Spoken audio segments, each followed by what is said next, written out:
Algunas escenas de este programa fueron grabadas nuevamente, incluyendo imágenes de las investigaciones.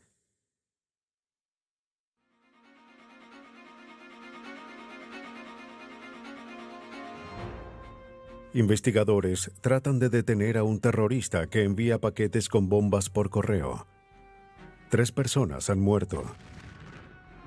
Y no se sabe cuántos otros paquetes llegarán a sus objetivos. En California, expertos buscan al responsable de los atentados al Servicio de Impuestos Internos. Por 5 años, sus ataques desconcertaron a las autoridades. Por suerte, nadie ha salido herido, pero se requerirá agudeza para atraparlo. Bajo los escombros, un terrorista deja pistas que los expertos deben descifrar.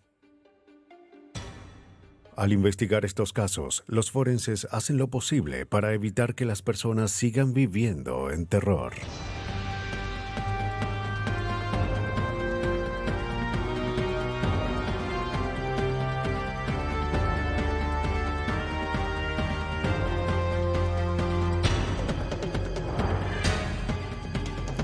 Los nuevos detectives, casos estudiados por la ciencia forense. Viviendo en terror.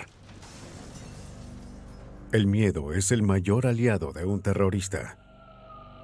A él no le importa quién muera mientras logre sus objetivos. Puede atacar en cualquier lugar y a cualquier hora. Son crímenes planeados cuidadosamente. No se sabe dónde estos ocurrirán. Cuando decide usar bombas, puede matar desde lejos. En Birmingham, Alabama, en 1989, Helen Vance recibió un paquete dirigido a su esposo Robert.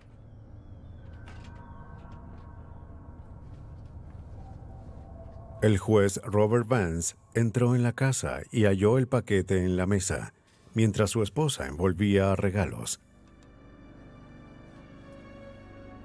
Creyendo que contenía las revistas que esperaba, cortó el cordel y abrió la caja.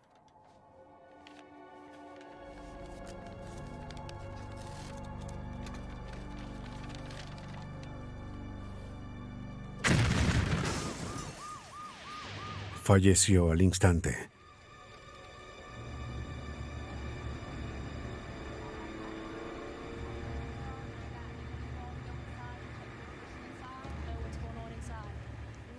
Cuando los paramédicos llegaron, trataron de ayudar a Helen Vance, quien estaba cerca cuando la bomba explotó. La explosión la ensordeció temporalmente y la dejó afásica.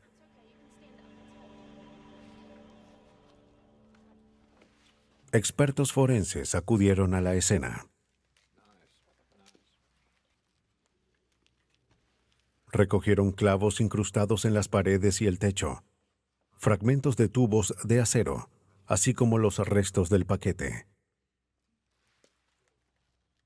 La explosión despidió los fragmentos a 5.800 kilómetros por hora. Se clasificó cada fragmento.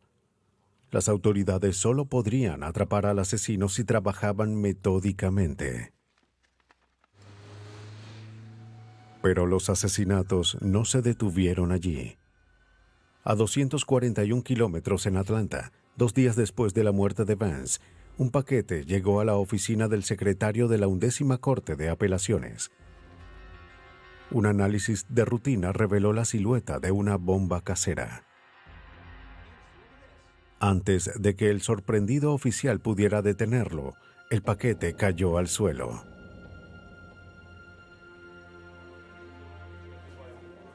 De inmediato, el edificio fue evacuado y se llamó a los técnicos en bombas.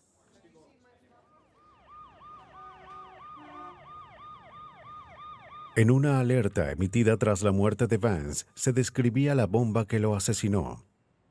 El explosivo en Atlanta era parecido al de Birmingham. Aunque la primera bomba fue diseñada para explotar tras abrir el paquete, se concluyó que ésta podía estallar en cualquier momento. La caída y la manipulación de rutina en la oficina postal podían haberla vuelto inestable. Los trajes de Kevlar, con un peso de 36 kilogramos, brindaban algo de protección. Pero si el técnico estaba muy cerca de la explosión, la presión podía matarlo. El primer paso era fotografiar y analizar la bomba para estudiar sus componentes. Los rayos X no revelaron ningún temporizador. No tendrían que apresurarse. Esto era un alivio para los técnicos, puesto que a menos que la bomba contenga un temporizador, el proceso de removerla puede tomar horas. Cada movimiento fue planeado y luego ensayado. Al completar cada paso, los técnicos pausaban para ventilar sus sofocantes trajes y modificar estrategias.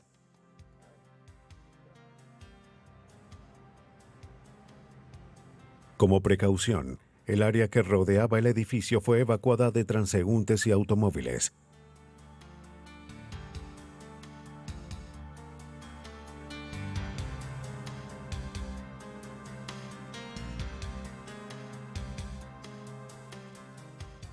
Durante el minucioso procedimiento, los técnicos no se cubrieron las manos para lograr un buen agarre.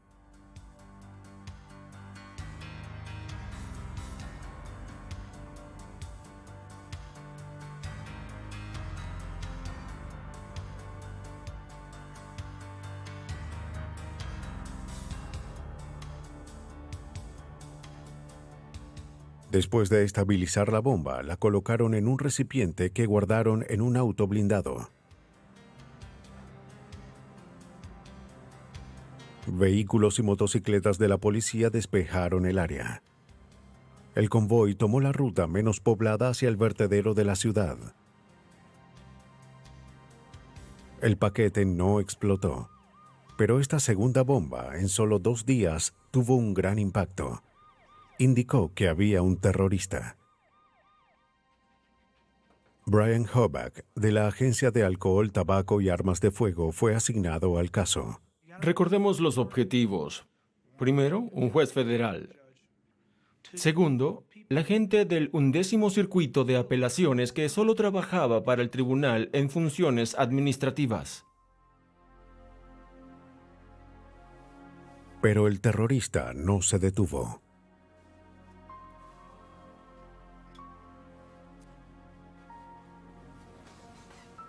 El 18 de diciembre, el día en el que se desactivó la segunda bomba, el abogado Robbie Robinson recibió un paquete en Savannah, a 400 kilómetros.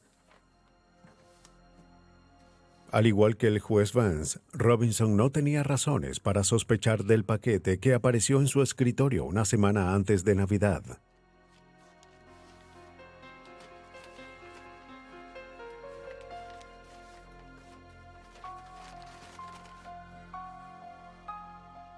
En un instante se convirtió en la segunda víctima.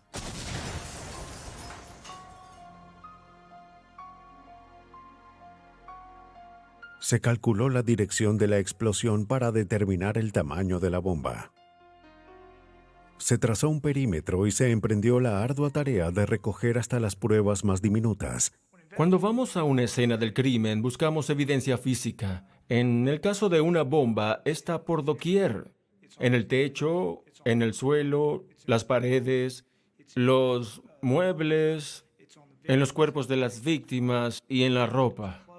Fotografiamos y determinamos el lugar exacto en la habitación donde fue hallada la evidencia. De esa forma podemos explicar su origen al jurado. Nos arrodillamos en el suelo, recogimos esa evidencia, la cernimos, la reflejamos en una pantalla y revolvemos los escombros en búsqueda de componentes de la bomba que explotó. En este caso fue una bomba de tubo que estaba dentro de una caja de cartón. Uno de los aspectos más malignos de la bomba es que alrededor de ella había docenas de clavos, también vistos en los rayos X de la víctima, lo que aumentaba la letalidad de la explosión. Los clavos coincidían con los de la bomba que mató a Vance y los del paquete encontrado en el tribunal en Atlanta. La envoltura hallada casi intacta en la papelera de Robinson se comparó con la de las otras bombas. Con 3 bombas en 2 días, el tiempo era oro. El agente Hoback y su equipo luchaban para hallar una relación entre los 3 objetivos. ¿Por qué alguien atacaría a un abogado, un juez y a ese tribunal? Parecían ser ataques al azar en contra del sistema legal. Si eso era cierto, sería más difícil atrapar al responsable. No se podía anticipar quién sería la siguiente víctima, y era probable que la bomba ya estuviera en el correo.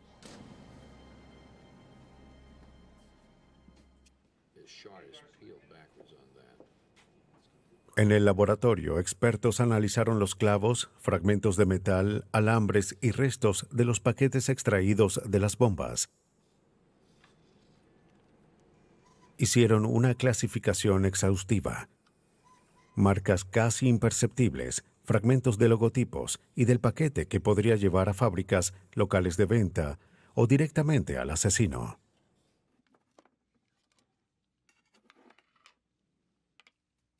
Pero en este caso, los objetos eran demasiado genéricos como para indicar algo.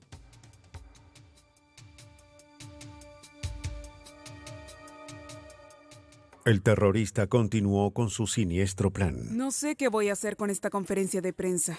Por suerte, la presidenta de la NAACP en Jacksonville, Willie Dennis, estaba muy ocupada para abrir su correo el 18 de diciembre.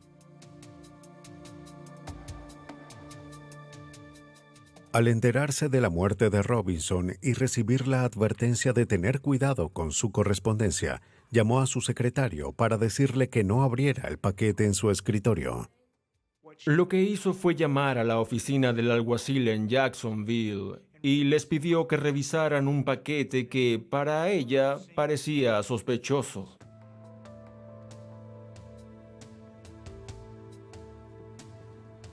Los técnicos notaron que era idéntico a los paquetes de las explosiones anteriores.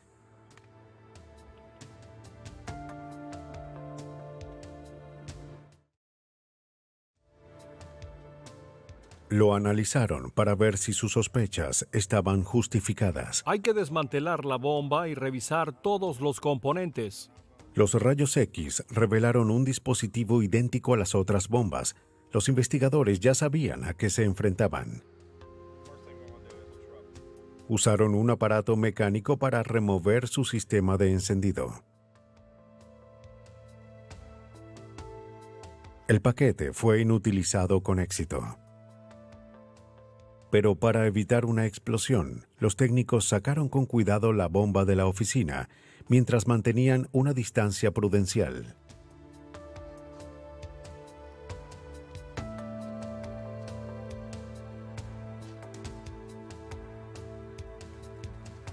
La llevaron a un lugar aislado donde se analizó, estabilizó y desmanteló con mucho cuidado.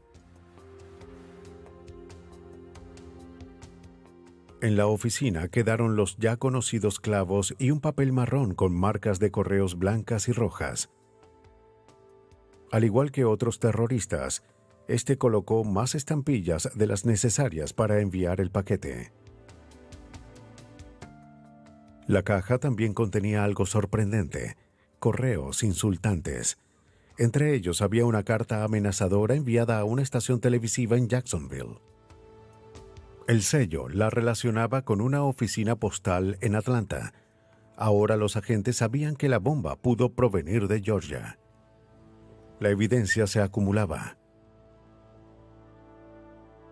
Estas cartas ofensivas colocaron a grupos extremistas de derecha en la lista de sospechosos. La ATF organizó un equipo para atrapar al responsable. Terry Pelfrey, técnico de bombas de la Oficina de Investigación en Georgia, acudió a la reunión mensual del grupo.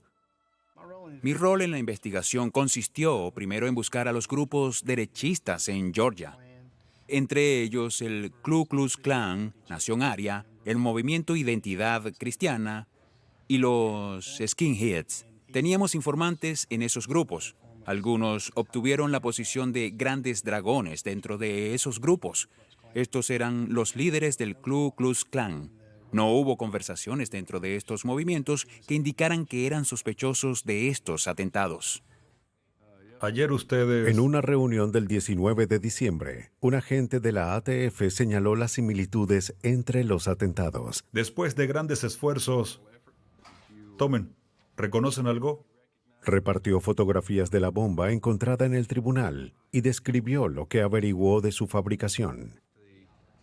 El dispositivo consistía en una bomba de tubo con placas terminales.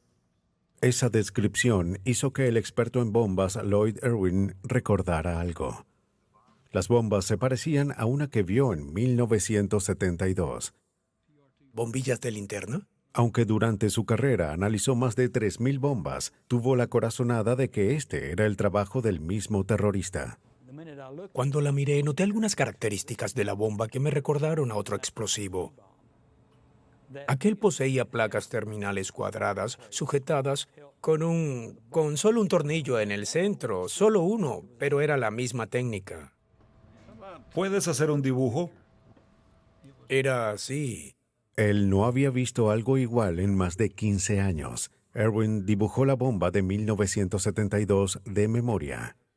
Uno sabe que el sujeto, aunque cambie su técnica, si lo ha hecho antes, seguirá haciendo algo similar. Porque sabe que le ha funcionado. ¿Por qué no hacerlo si es algo que funciona? Podría modificarlo y el resultado tendría algunas similitudes con respecto a lo que ha hecho antes. ¿Ya está lista? Sí. Para Irwin, la fabricación de la bomba tenía la firma del terrorista de 1972. Después de la reunión llamó al agente Hoback. Lloyd Irwin me llamó a la oficina para decirme que había visto solo un dispositivo como ese en todos los años que estuvo con este tipo de casos y me dio el nombre del sujeto que fue encarcelado por tener ese explosivo en 1972. El nombre del sujeto era Walter Leroy Moody. Leroy Moody fue acusado de construir una bomba que quería enviar al hombre que había recuperado su auto. Pero la víctima del explosivo resultó ser su esposa Hazel, quien abrió el paquete y se lastimó la mano, un ojo y se quemó el rostro. Roy Moody fue a prisión y Hazel obtuvo el divorcio. La ATF investigó muy de cerca a Roy Moody. Descartamos a los sospechosos por causas diferentes. El motivo era uno de ellos, o si en realidad estaban en el área. Hay varias formas de eliminar sospechosos, pero los métodos que utilizamos para descartarlos no funcionaron con Walter Leroy Moody. En este punto, toda la evidencia que relacionaba a Moody con las bombas era circunstancial. Los investigadores tenían que hallar la conexión entre los componentes de la bomba y el sospechoso. Para ello, acudieron al laboratorio de la ATF en Atlanta. Al analizar la composición química de los detonadores y el iniciador, determinaron quién era el fabricante. Por suerte, la compañía tenía una distribución muy limitada en el sureste. La fábrica entregó una lista de las tiendas que vendían sus productos.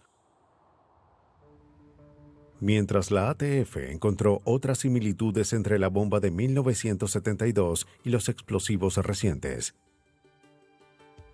Todas se componían de cajas de cartón, tubos de metal con placas terminales cuadradas, pilas y bombillas de linterna.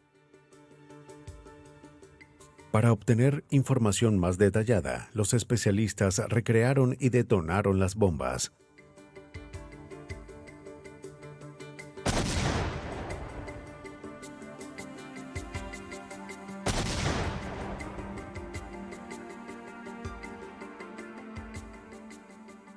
Cuando la pólvora alojada en una bomba de tubo se enciende, pasa de estado sólido a gaseoso. La presión resultante es enorme. En un instante, la bomba explota y expulsa fragmentos afilados de acero y clavos por doquier a una velocidad mortal.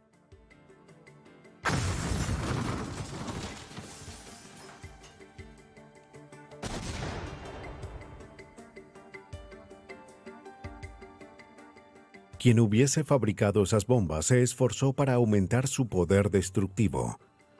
Fueron hechas con un solo propósito: matar.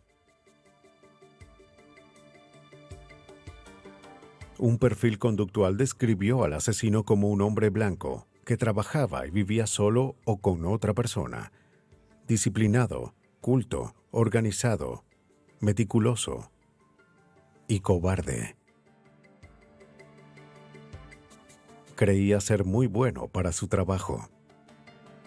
Con ese perfil, Terry Pelfrey reconoció la descripción del hombre a quien investigaba: Roy Moody. Bill Heimeyer, del FBI, hizo un perfil psicológico. Conocía a Walter Leroy Moody. Asistí a las reuniones con el señor Heimeyer, quien leyó el perfil psicológico que había escrito. Y plasmando la vida del señor Moody en ese perfil fue algo realmente aterrador. El peso de toda esa evidencia bastó para obtener una orden de registro. El 8 de febrero, los investigadores revisaron la casa de Moody. Hallaron libros jurídicos y transcripciones del juicio de Moody en 1972. Como hallamos en las transcripciones, durante la búsqueda, las áreas resaltadas coincidían, según la ciencia forense, con la evidencia del lugar de la explosión y la evidencia hallada dentro de su casa en su taller. Todo coincidió en 1972 y en 1989. Él fue listo, pero se confió. Pero fueron las pistas que los detectives no pudieron encontrar las que aumentaron sus sospechas. Sabíamos que el señor Moody guardó sus libros porque tenía ejemplares jurídicos, pero no hallamos libros de química. Tampoco encontramos las armas que le pertenecían a Moody. Sabíamos que tenía algunas porque había municiones en el asiento de su camioneta, pero ¿dónde estaban las armas? Siguiendo un indicio, los agentes obtuvieron permiso para registrar el sótano de una casa en Chamblee, Georgia, donde Moody rentaba un depósito. Encontraron un tubo sellado en ambos extremos. De cada lado tenía agujeros, y en uno de ellos había una boquilla incrustada, lista para ser atravesada. Bueno, supongo que hay que tomarle una fotografía. Uno de los investigadores en la escena fue el agente de la ATF, David Hodge. Todos los agentes somos entrenados en la escuela para identificar explosivos improvisados. El explosivo improvisado más utilizado en este condado es la bomba de tubo. Cuando hay una boquilla incrustada en un tapón de rosca, de inmediato pienso que se trata de una bomba de tubo. Hodge llevó el tubo al químico Lloyd Irwin, quien sospechaba de Roy Moody al inicio de la investigación. Irwin buscó residuos de explosivo en el tubo.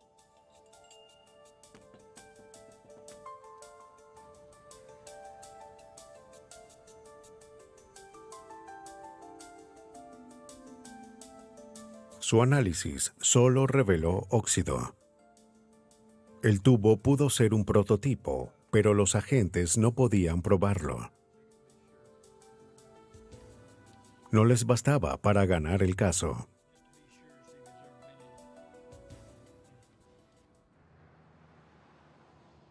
Buscando pruebas en el caso de las bombas, los oficiales fueron a tiendas que vendían los iniciadores usados en los explosivos. Buenos días, somos oficiales de la ATF. Esto los llevó a la tienda Shooting Iron en Griffin, Georgia. Sí, había un sujeto. Un empleado recordó haber vendido un barril de casi 2 kilos de pólvora sin humo y 4,000 iniciadores en diciembre de 1989.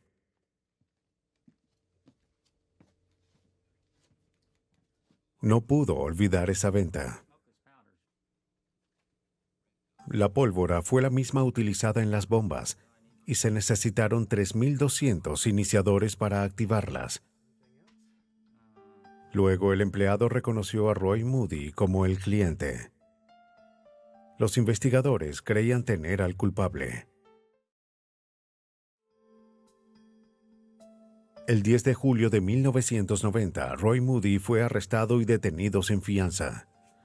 La policía también detuvo a su esposa Susan como posible cómplice. Fue detenida bajo fianza. A Susan Moody se le permitió declararse culpable de un crimen menor a cambio de su completa cooperación. Contó a los investigadores cómo había ayudado a Roy desde que se conocieron en 1981.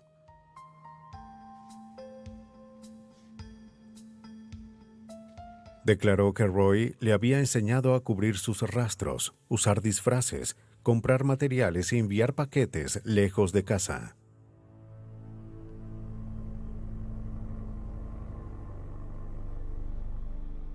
Mencionó el nombre del anterior compañero de celda de Roy. Cuando los investigadores registraron su casa, hallaron baúles con el nombre de Moody. Contenían las armas desaparecidas y los libros de química. Los agentes también hallaron municiones, el diagrama de una bomba y un equipo de soldadura. Las declaraciones de Susan Moody fueron cruciales en el caso.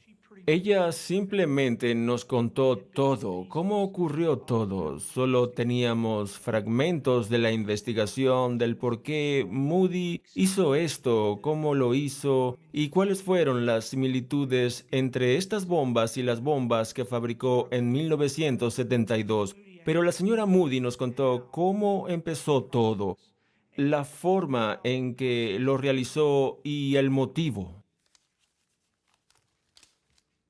¿Y cuál era su motivo? Moody tenía un historial de litigios injustificados. La mayoría de sus casos fueron rechazados. Ansiaba convertirse en abogado para arreglar lo que consideraba una falla en el sistema. Pero no pudo presentar el examen debido a su arresto en 1972 por crear la bomba que hirió a su primera esposa. Al no poder evitar la sentencia, Moody juró vengarse del sistema judicial. Empezó con el juez Robert Vance, quien escribió un informe negando su apelación. Moody fue atrapado gracias al diligente trabajo de los investigadores, forenses y la excelente memoria del experto en bombas Lloyd Irwin. Tenemos una computadora en la ATF que compara componentes de bombas. Es un sistema muy útil que estamos mejorando.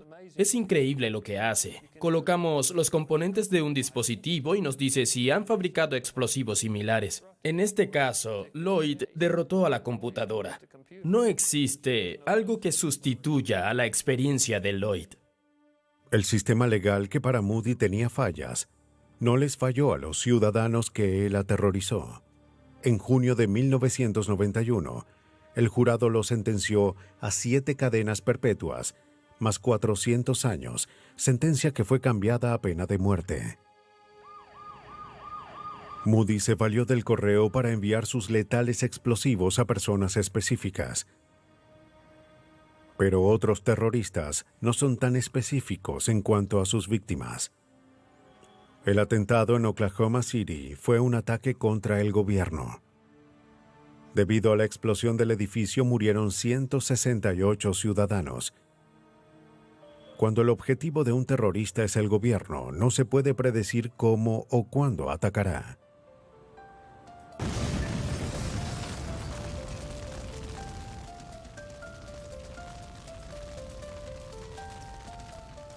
En la mañana del 22 de febrero de 1990, los bomberos del este de Los Ángeles acudieron a una llamada para apagar una camioneta incendiada cerca de la estación.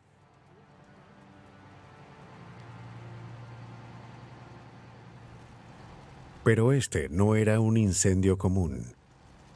La camioneta estacionada al frente de un edificio contenía 5 barriles de 55 galones y varios tubos que apuntaban hacia el inmueble. Los tubos eran morteros improvisados, diseñados para expulsar bombas. Algunas ya se habían lanzado. Para evitar que los barriles se rompieran, Los bomberos usaron una presión leve a fin de enfriarlos y extinguir las llamas. Se llamó a los técnicos en bombas. Miembros del escuadrón antibombas de la policía acudieron a la escena. Cuando llegaron, los bomberos les explicaron el hallazgo. El detective del escuadrón, Joe Pau, se dio cuenta de que pudo haber ocurrido una catástrofe.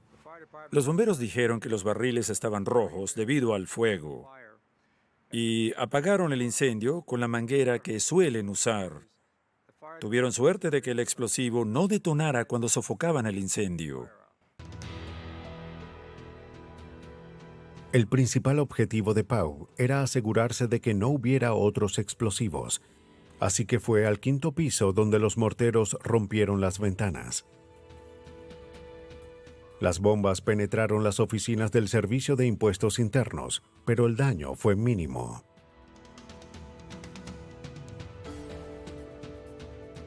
Luego, él y su compañero se acercaron con cuidado al auto.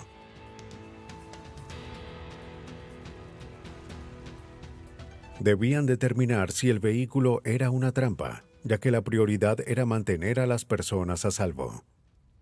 Cuando el área fue evacuada, subimos y tomamos muestras de cada barril. Las analizamos a simple vista en la escena y las enviamos al laboratorio para ver cuál era su estructura química. Se enviaron los contenidos del barril al laboratorio. Con un cromatógrafo de gases, se dividieron las muestras hasta obtener sus componentes.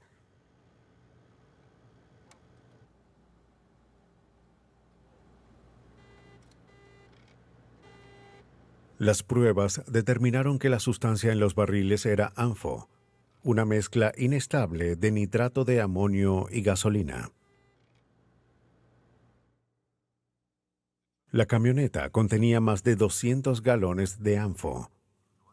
Para entender el potencial poder destructivo de este explosivo, la policía realizó una explosión de prueba en el desierto de California. Llenaron una camioneta de una mezcla de ANFO y dinamita para simular el atentado al edificio de impuestos.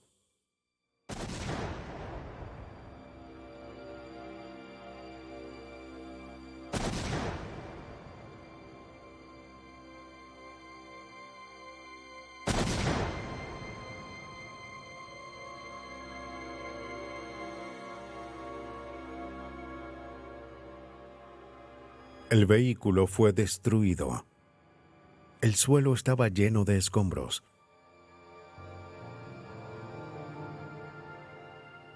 No quedó nada reconocible. En la ciudad, el daño de una explosión así hubiese sido colosal, según el agente del FBI, Nick Boone. Es el equivalente a 726 kilogramos de dinamita. Es explosivo potente. El estallido se hubiese expandido por doquier y hubiera causado graves daños en varias cuadras. Lo único que lo hubiese hecho más devastador habría sido que el camión estuviera encerrado, como en un estacionamiento. El efecto hubiese sido como el de Oklahoma City.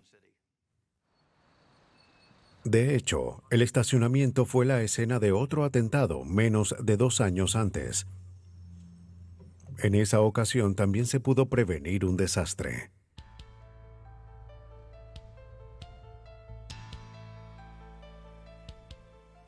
El edificio había sido el objetivo de otro atentado. En 1988, el estacionamiento del sótano fue el lugar del primer incidente. El detective Pau y su escuadrón desactivaron el explosivo en un Toyota 71.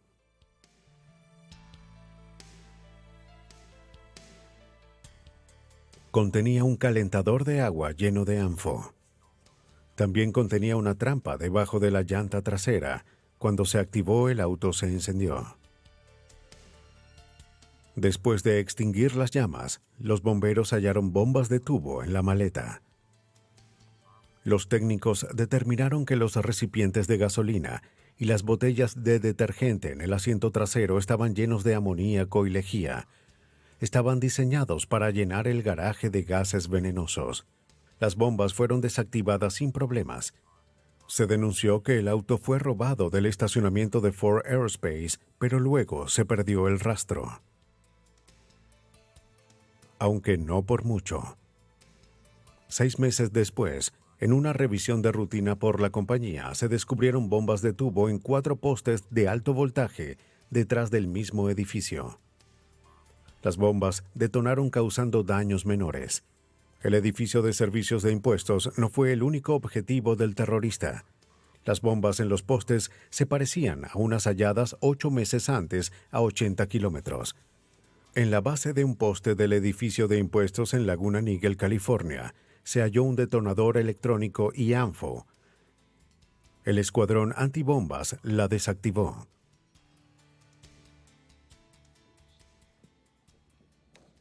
Era obvio que los atentados estaban relacionados.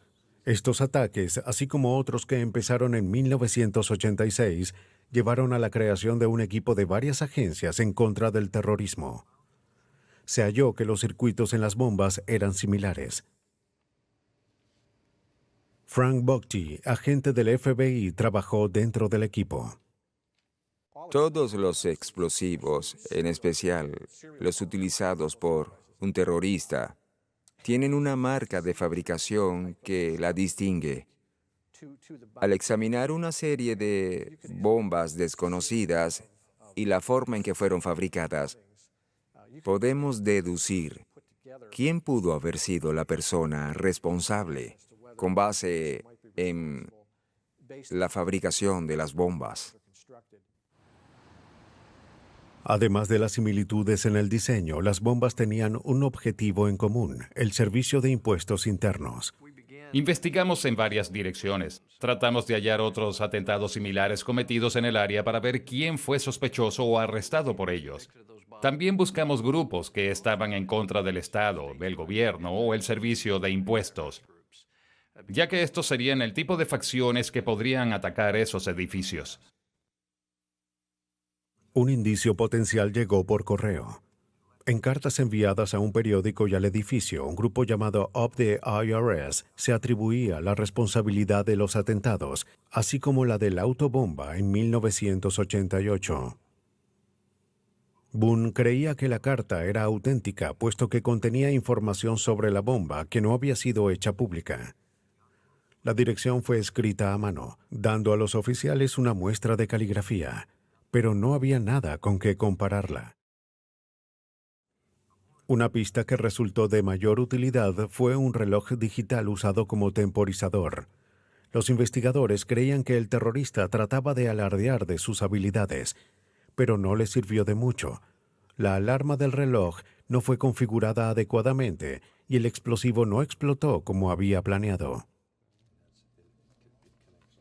Pero los circuitos de las bombas fueron la primera pista evidente. Muchos de sus componentes fueron hechos para el ejército y no podían comprarse en las tiendas. Por lo tanto, el responsable tenía contactos con industrias de alta tecnología.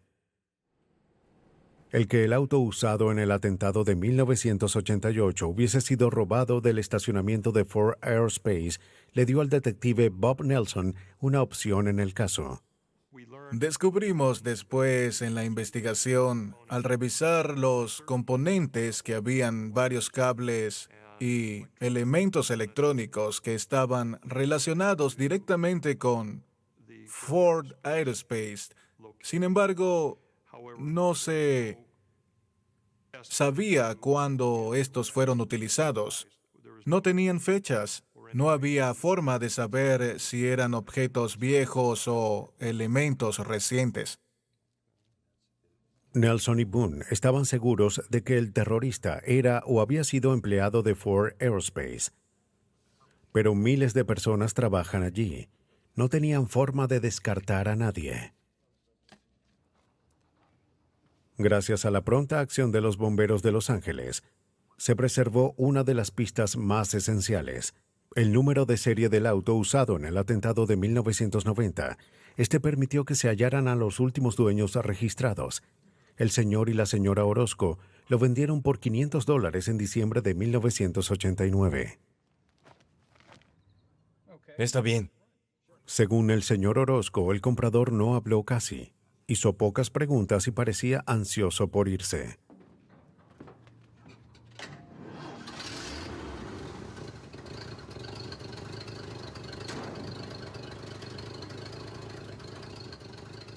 No regateó el precio y pagó en efectivo. El nombre que firmó en el documento fue el de James T. Harmon.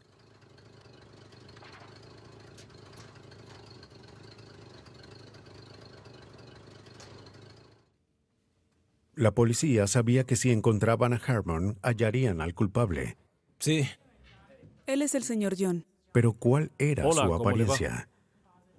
Un dibujante de la policía llevó un kit de identificación para crear un boceto. Oh, sí. Sí. Tenía... Tenía unas entradas. Este contenía cientos de rasgos faciales genéricos.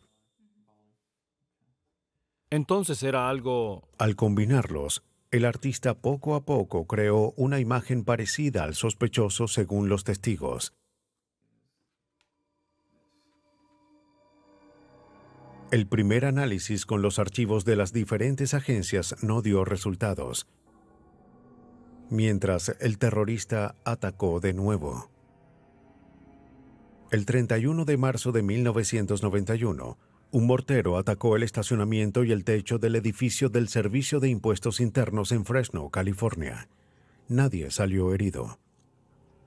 Los 13 misiles fueron lanzados desde un lugar vacío.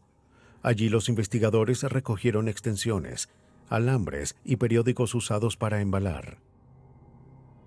También encontraron un reloj digital y un circuito aeroespacial. El agente Boone sabía que era el mismo terrorista y que él y el detective Nelson estaban más cerca de atraparlo. Di un vistazo, vi varios componentes y supe que era el mismo sujeto, el terrorista. Pero esta vez se equivocó y obtuvimos la mayor pista del caso. Uno de esos componentes es lo que llamamos disipador. Es una pieza de metal que dispersa el calor. Boone creía que el componente quizás era fabricado por Ford Aerospace. Debía averiguar más, pero todos en la planta eran posibles sospechosos. ¿En quién confiaría? Al indagar discretamente sobre el componente no obtuvo nada. Frustrado por no llegar a ninguna parte, le mostró la pieza a un ingeniero de montaje esperando que no fuese el terrorista. Caminó por un pasillo, giró, caminó por otro, abrió algo y me dio un disipador idéntico. No puedo expresar lo que sentí en ese momento. Fue la parte más emocionante del caso para mí. Di un vistazo, preocupado, porque estaba allí con el disipador en la mano y el terrorista podría haber estado a 2 escritorios de distancia en la línea de ensamblaje. Salimos lo más rápido posible de la línea y del edificio. Aunque no había números de identificación, los componentes estaban cubiertos de pintura roja. El ingeniero explicó que eso indicaba que eran defectuosos y fueron sacados de la línea. Esto delimitó las áreas posibles en Ford Aerospace. Solo se habían fabricado 84 de ellos y 9, solo 9, habían sido sacados de la línea, así que teníamos 4 de los únicos 9 que existían. Hola. Hola, señor. Los detectives mostraron el boceto del sospechoso al gerente del laboratorio de ingeniería, la fuente más confiable del lugar. Departamento de policía, escuche, buscamos a este caballero. Él no reconoció a la persona y no conocía a ningún James Harmon. ¿Quién era ese sujeto? Los detectives sabían que estaban cerca, pero no podían encontrar la identidad del terrorista. Gracias. ¿Cuándo atacaría de nuevo? ¿Y si llegaba a matar a alguien?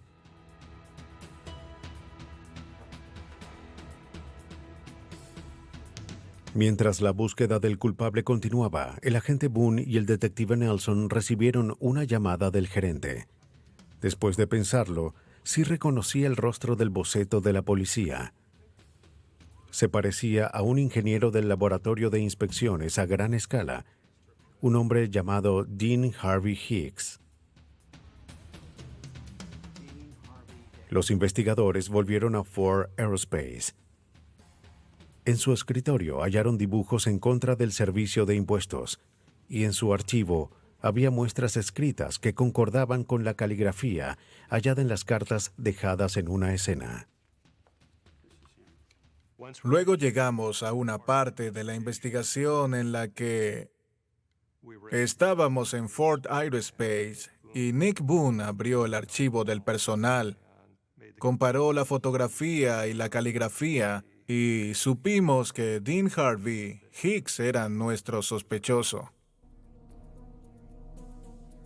Los agentes descubrieron que en enero de 1990, un James T. Harmon compró 318 kilogramos de fertilizante de nitrato de amonio, ingrediente principal del ANFO, en una compañía de suministros agrícolas.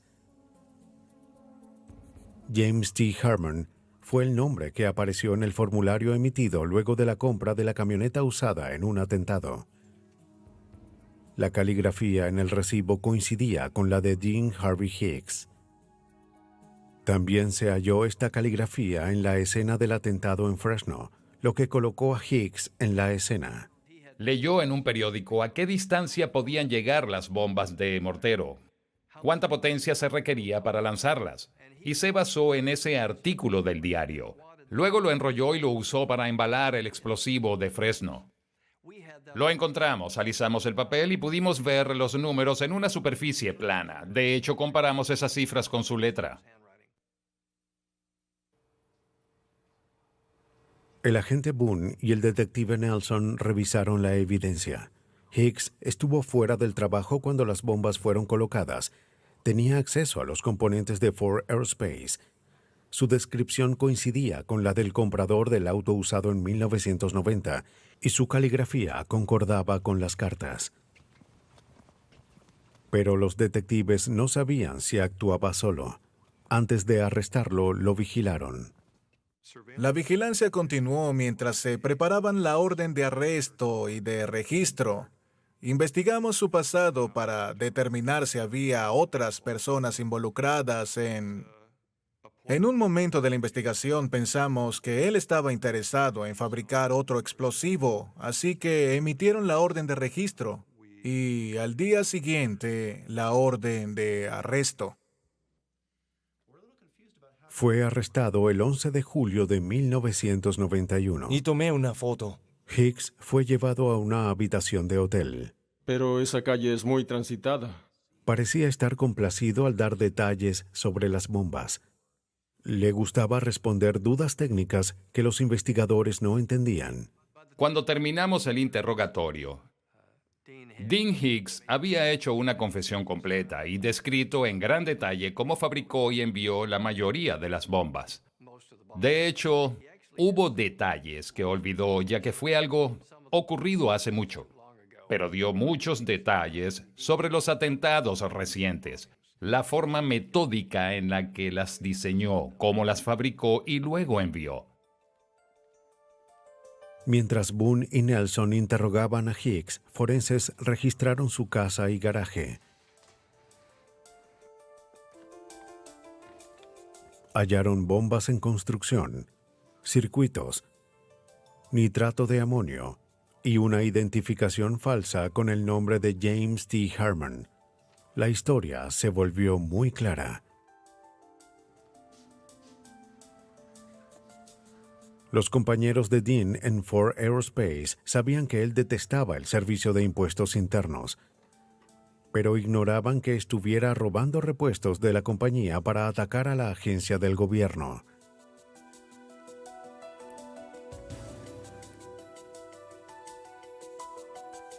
Hicks había declarado una reducción de impuestos de $8,500 por una contribución a una organización no considerada como sin fines de lucro.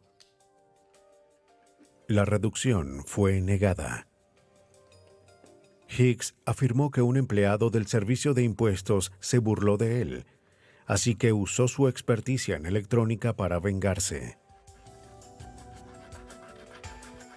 Aunque declaró ser parte de un grupo, El equipo antiterrorismo determinó que Hicks actuó solo. No siempre los actos de terrorismo son realizados por grupos organizados. Una persona puede causar el mismo daño si conoce de explosivos, al igual que una organización terrorista. En el pasado, siempre solíamos considerar que los grupos terroristas organizados eran responsables de estos actos. Creo que el señor Hicks nos mostró a todos que una sola persona puede ser tan letal y tan peligrosa como un grupo enorme. A pesar del ingenio de Dean Harvey Hicks, los incansables esfuerzos de investigadores como Nick Boone y Bob Nelson al fin acabaron con su reinado de terror. Un jurado lo halló culpable de 4 cargos de usar explosivos en contra de una instalación federal y fue sentenciado a 20 años de prisión. Irónicamente, también se le ordenó pagar más de $335,000 al Servicio de Impuestos Internos. Los crímenes de Dean Hicks y Roy Moody fueron venganzas personales disfrazadas de mensajes políticos. Como todos los actos terroristas, las ilógicas acciones de estos hombres no lograron nada. Si bien está rodeado de misterio, el terrorismo es un crimen como cualquier otro, y por eso el responsable no puede evitar dejar pistas. Con cada nuevo caso, los detectives mejoran sus habilidades para relacionar estas pistas con los terroristas. Algunas escenas de este programa han sido dramatizadas, incluyendo la descripción de la investigación de ciertas escenas del crimen.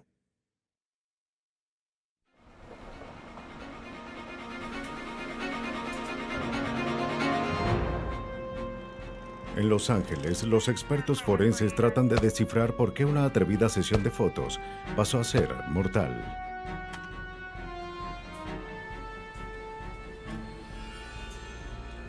En el noroeste del Pacífico, las fuerzas policiales están a la caza de un brutal depredador cuyo deseo de violencia está a punto de llegar a niveles mortales. Mientras los detectives le siguen los pasos a un asesino, la investigación de un doble homicidio da pie a una cacería humana a nivel internacional. La ley no tiene jurisdicción en la mente humana, donde los retorcidos motivos del asesino podrían siempre desafiar a la policía, pero las acciones no pueden desafiar a la ciencia. A través de la ciencia forense, los detectives pueden rastrear incluso a los más perversos criminales y poner fin a sus obsesiones letales.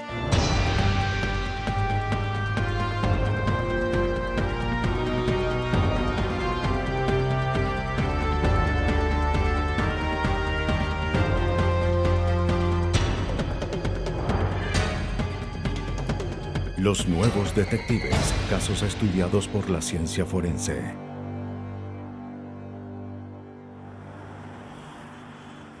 Obsesiones letales. En Los Ángeles, donde la imagen lo es todo, un rostro hermoso y un cuerpo sexy pueden lanzar a una mujer al estrellato. Pero no todo el mundo puede llegar tan lejos. Hermosa, hermosa. En noviembre de 1995, una modelo acude a una sesión fotográfica y desaparece. Pasan los días sin tener noticias. Sus preocupados padres y amigos no tienen ni idea de su paradero. Entonces, un día, algo llama la atención de una persona. Una tarde, un recogedor de basura que trabaja en la autopista Crest en Los Ángeles encuentra una foto de ensueño entre los desperdicios. La modelo de 27 años. Varios días después, ve el rostro de la mujer de nuevo. Es Linda Sobek, una modelo de la Playa Hermosa que llevaba 5 días desaparecida. Se puso en contacto con la policía explicando su extraño descubrimiento. Hola, mi nombre es Frank Martino. Llamo por la chica que sale en la fotografía. Se trata de una porrista de los Raiders de Los Ángeles. La carrera de la modelo de 27 años estaba en ascenso. Su agenda estaba llena de sesiones de fotos para portadas de revistas y calendarios. Acababa de obtener un papel en una popular serie de televisión. Tengo que llamarlos. El día que desapareció, Linda le dijo a su madre que tenía una sesión fotográfica en un lugar apartado, con un fotógrafo llamado Chuck. Su madre no sabía quién era Chuck ni a dónde irían. Linda prometió llamarla al terminar la sesión. Nunca recibió la llamada. El recogedor le mostró a la policía el lugar donde colocó la basura de la autopista. Sí, coloqué todo lo que recogí en esta bolsa. ¿En esta bolsa es todo? Allí encontraron más fotografías, páginas arrancadas del libro de citas de Linda y un bolso de maquillaje.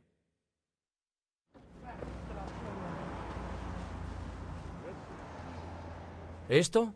También encontraron una pista que pensaron podría llevarlos hasta la modelo. Hay un recibo, pero está a nombre de otra persona. Es un recibo por el préstamo de una camioneta deportiva, un prototipo que aún no había salido a la venta. Estaba firmado por Charles Radburn, con fecha de 16 de noviembre, el mismo día en que Sobek desapareció. Parece que el misterioso Chuck ya fue identificado.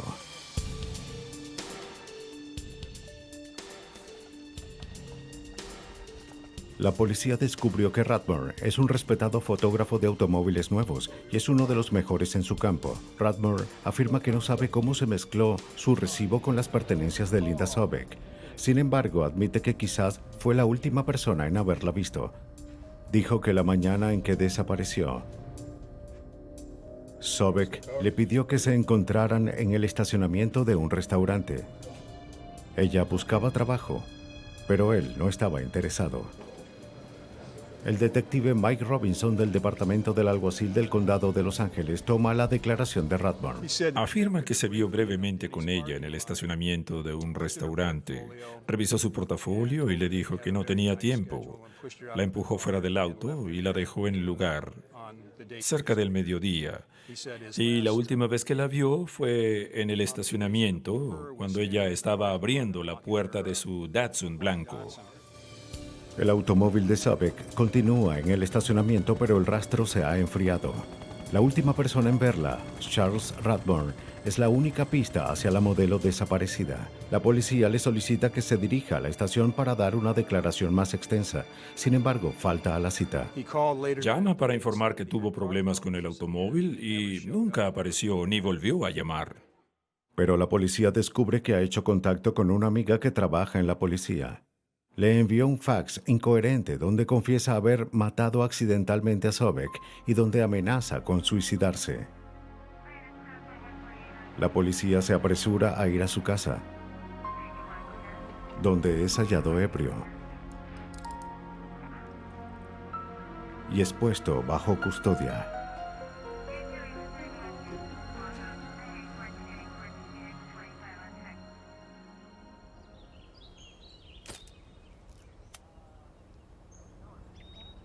En la cárcel, Radburn cambió la declaración que dio antes. Admitió haber mentido cuando dijo no haber contratado a Linda Sobek. Les habla de un trágico accidente en el lecho seco de un lago en el desierto de Mojave. Radburn quería fotografiar a Linda conduciendo el vehículo por el terreno accidentado.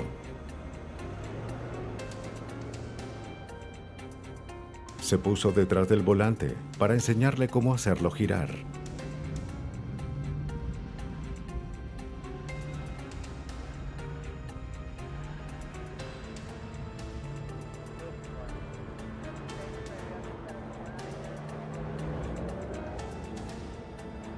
Afirma que perdió el control del vehículo de 2,5 toneladas y que golpeó a Sobek con la parte trasera matándola en el acto.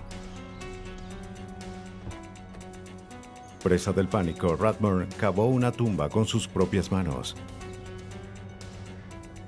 Está tan traumatizado que no recuerda dónde la enterró. La policía no cree en esta nueva versión de la historia, Pero sin ninguna otra pista no pueden refutar sus palabras. Coartadas más inciertas han pasado por la corte. Pero los investigadores no permitirán que eso suceda. La investigación entra en su siguiente etapa, descubrir fallas en la historia de Rathbone. La policía localiza el vehículo. Desafortunadamente ha sido limpiado y pulido a fondo al menos 2 veces desde el incidente.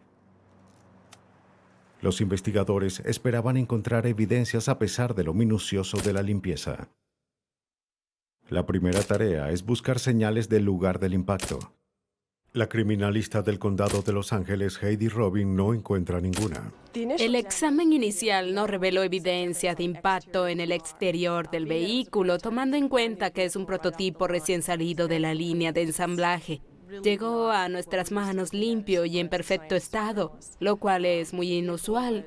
El vehículo no tenía ninguna raya o abolladura. Tal vez la víctima no fue golpeada, sino arrollada. Colocan el vehículo en un elevador y de nuevo no encuentran ningún rastro. No encontramos evidencia de sangre, tejidos o fibras de ningún tipo, los cuales por lo general se encuentran en el exterior o interior de un vehículo. El siguiente paso es revisar el interior. Aunque la tapicería de cuero se ve perfecta, no lo estaba. Se encontraron residuos de sangre en la ranura entre los cojines del asiento y pequeñas manchas en las costuras. Las pruebas demuestran que son consistentes con el tipo de sangre de Sobek. También se encontraron 4 largos cabellos rubios que le pertenecían. Robbins se da cuenta de una abolladura en una de las puertas. Esto demuestra signos de lucha en el interior del vehículo. La abolladura sugiere una historia diferente a la contada por Rathbone. Pero sin encontrar el cuerpo de Sobek, no se dispone de todas las pruebas, y de forma muy conveniente a Rathbone se le olvida dónde lo enterró. Durante su custodia policial trató de cometer suicidio, asegurando, escrito en su propia sangre, que él nunca quiso hacerle daño a nadie. Este acto puede parecer de alguien desesperado o muy astuto y calculador. Unidad 4429, cambio. En un intento por probar su aparente sinceridad, luego de 8 días de la desaparición de Linda Sobek, Rathbone recordó dónde había enterrado el cuerpo.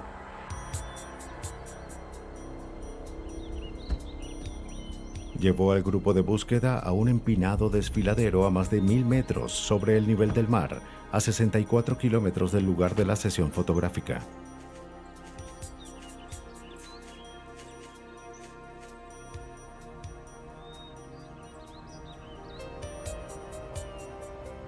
Con más de una semana bajo tierra, es muy probable que los restos no aporten muchas pruebas que lleven a determinar la causa de la muerte.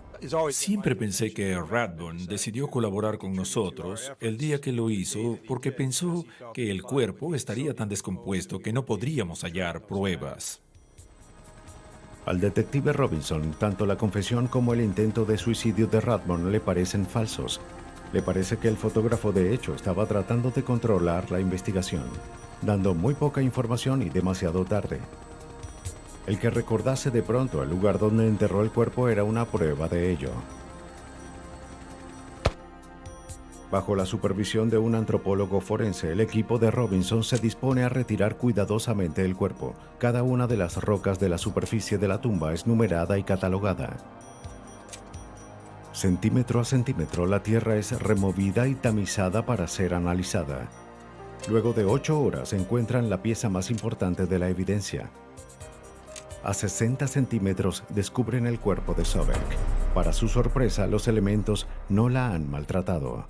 Presentaba pocos signos de descomposición, creo que debido a la altura y al frío. Fue enterrada en un lugar con muy poca entrada de luz solar. Estuvo refrigerada durante esos 9 días. Los investigadores examinan el cuerpo. Si la víctima hubiese sido golpeada por un carro, tendría marcas y heridas a la altura de las rodillas. Sus piernas no mostraban huesos rotos o abrasiones, pero sí varias marcas de ligaduras. Prueba de haber sido atada alrededor de los tobillos. El estado de su ropa sugiere también algo más que un desafortunado accidente y un entierro apresurado. La mayoría de las mujeres usan las blusas con cierre, quizás hasta la altura del centro del pecho. La blusa de Linda estaba cerrada hasta el tope, en la base del cuello, lo cual me pareció una posición muy extraña. Y según mi experiencia, cuando la ropa de la víctima aparece de forma inusual, indica que tal vez fue manipulada de alguna manera. La extraña posición de la ropa de Linda sugiere que Rathbone la vistió, posiblemente después de matarla. Y aparentemente, al tratar de limpiar la evidencia, Rathbone, sin darse cuenta, dejó una segunda pista que confirma que no está diciendo la verdad. Linda era modelo, usaba maquillaje y estaba en una sesión de fotos, y cuando recuperamos su cuerpo notamos que no había rastros de maquillaje y ningún otro tipo de residuo que pudiésemos detectar en la escena del crimen, y eso me preocupó. El estado de su ropa, el maquillaje y las marcas alrededor de sus tobillos sugieren que la víctima no se hallaba de pie al momento de su muerte. Algo distinto había ocurrido, y todo apunta al asesinato. La última fotografía que se tomó de Linda Sobek fue en la mesa de autopsias. Debido a las marcas en su cuerpo, el forense puede determinar que fue asfixia. La hemorragia ocular indica que literalmente le arrancaron el aliento, pero no murió sin pelear. Una de sus muñecas se dislocó y además fue atada. La evidencia física echa por tierra la historia de Rathbone del accidente. Durante el juicio, los cargos por asesinato en primer grado parecen inevitables, pero Rathbone no ha terminado. Buscando la condena por homicidio involuntario, ofrece una historia diferente. Su nueva versión confirma de inmediato toda la evidencia encontrada.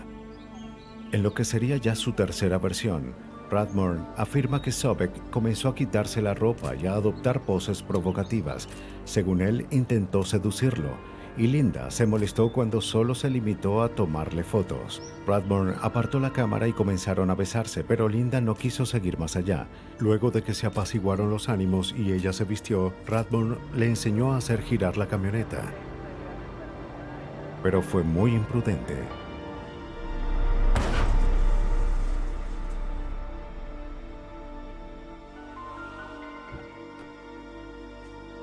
Pensó que al golpearla la había matado, pero Linda simplemente dio un traspié tratando de esquivarlo y se cortó el rostro en la caída. Rathbone les dijo a las autoridades que la subió al auto para llevarla al hospital, pero se puso histérica y comenzó a pelear y a amenazarlo con una demanda.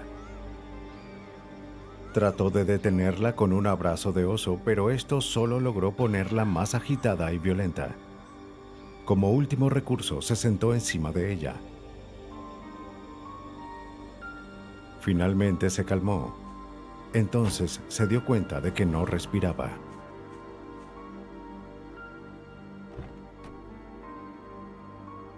La sacó del auto para tratar de revivirla, pero estaba muerta. Para explicar las marcas de ligaduras, Rathbone dijo que ató los tobillos de la modelo para poder subir fácilmente el cuerpo a la camioneta. Luego la enterró. Era una historia muy colorida, pero de nuevo parecía muy rebuscada. Me pareció que, al tratar de explicar cada pieza de evidencia que el fiscal presentaba, Rathbone trataba de armar una especie de cobertor de retazos que al final no era simétrico, no tenía la forma adecuada. Si Rathbone convence al jurado de su elaborada historia, es posible que se le condene solo por homicidio involuntario. Para probar su historia, Rathbone presenta a la corte 5 rollos de película tomadas durante la sesión. Explicó que los había dejado en el desierto luego de la muerte de la víctima y que le había pedido a su hermano que los buscara. En 4 de los rollos vemos a Sobek modelando, pero el 5.º rollo era casi irreconocible. Rathbone explicó que este contenía las fotos íntimas de Linda Sobek, probando que trataba de seducirlo, pero que en el apuro del momento tomó un rollo que ya había usado y sin darse cuenta mezcló las fotos de Sobek con fotos del interior de la camioneta. Las duras condiciones del desierto aparentemente afectaron al rollo, arruinando la emulsión.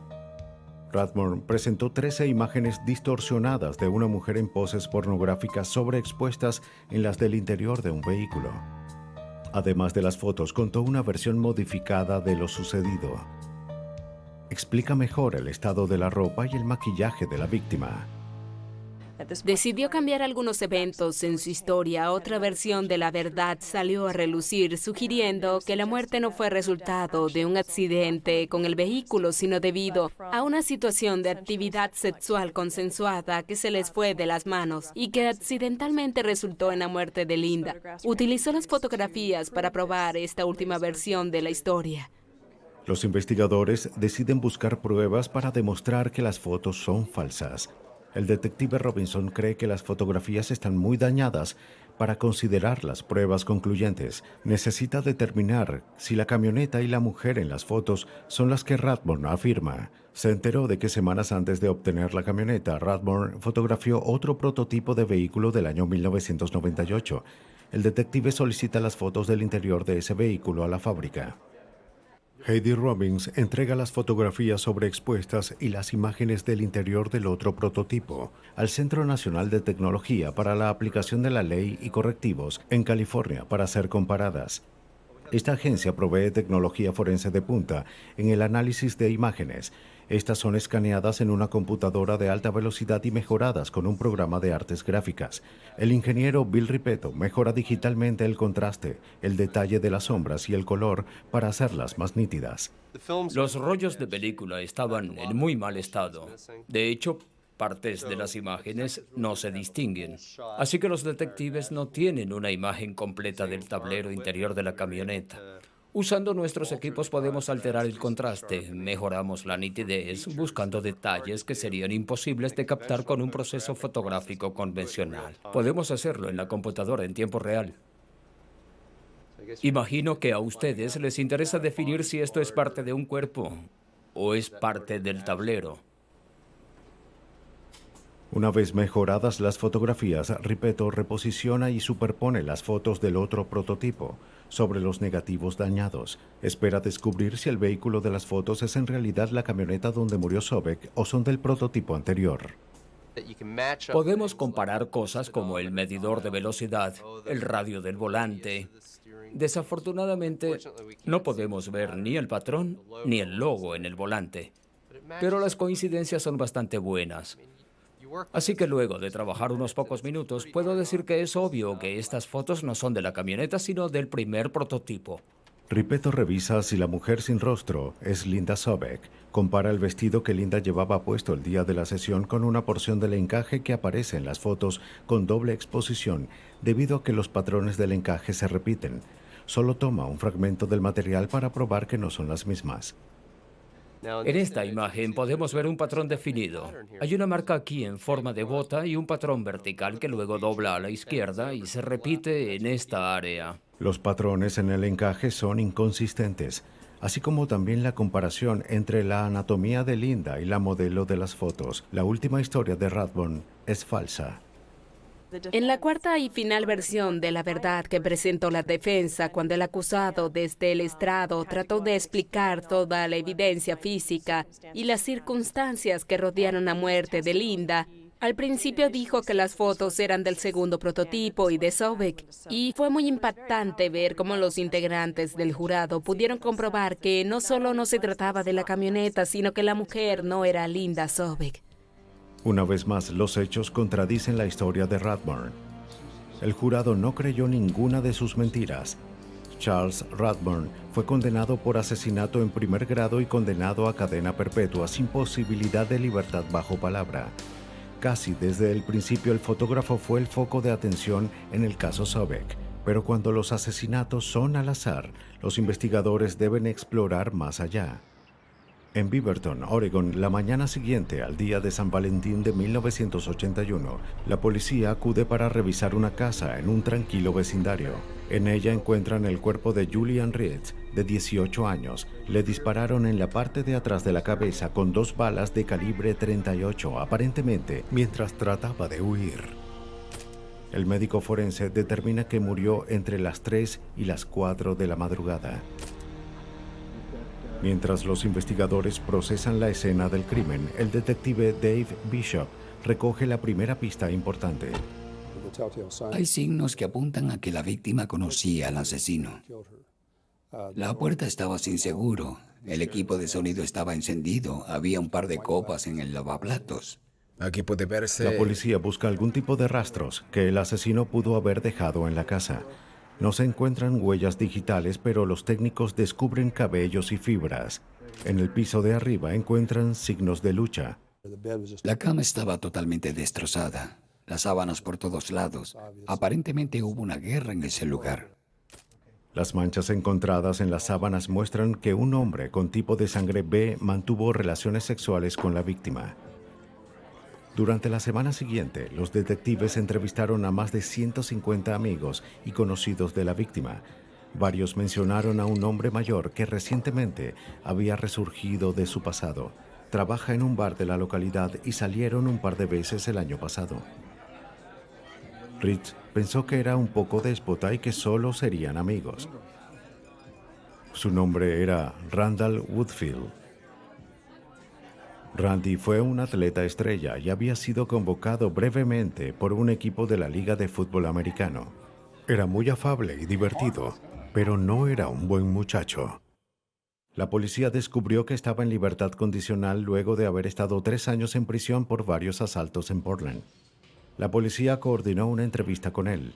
Decía recordar vagamente a la víctima, pero no haberla visto en meses. A los investigadores les pareció muy cándido y amable. Si no lo conoces, podría ser cualquier tipo. Era muy agradable conversar con él. Usaba muy pocas malas palabras y hablaba con voz muy suave. Woodfield fue muy franco sobre su pasado, pero levantó sospechas el hecho de que no quisiera entregar una muestra de cabello o tomar la prueba del polígrafo. 7 largas horas de interrogatorio produjeron muy poca información. Sin embargo, lograron cansarlo. Y al final accedió a que la policía registrase su apartamento. Le dije a los detectives que lo primero que tenían que buscar en la casa de Woodfield eran las sábanas porque había muestras de cabello y sangre en ellas.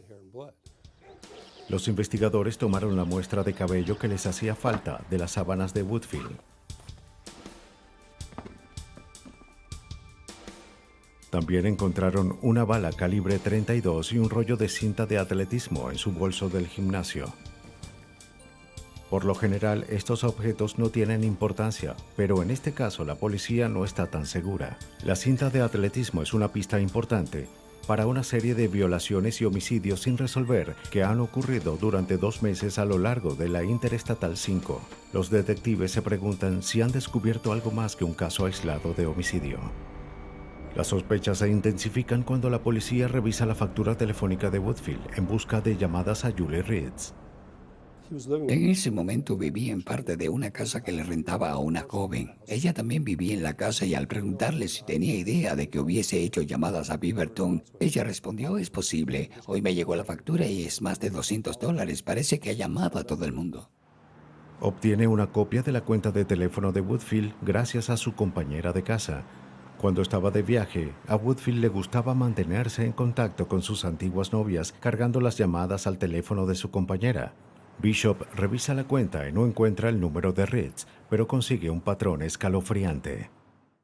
De repente, al revisar la cuenta, me di cuenta de algo muy atemorizante. Es una especie de mapa de la Interestatal 5.